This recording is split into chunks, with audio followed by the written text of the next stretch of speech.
दर्द सहा हूँ मैं, हर ठोकर खाया हूँ। हर दर्द सहा हूँ मैं, हर ठोकर खाया हूँ।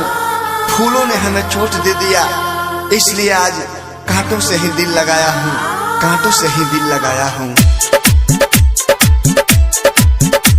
Balaji recording studio Jadavpur, presented by Videshi Lal entertainment.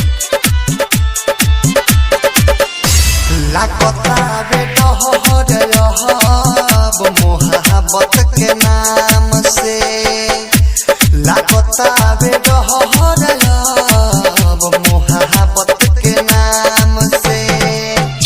जे भी बकोइले प्यार, जे भी बकोइले प्यार, बचना बदनाम से। लागता बेटा हो रहब मोहब्बत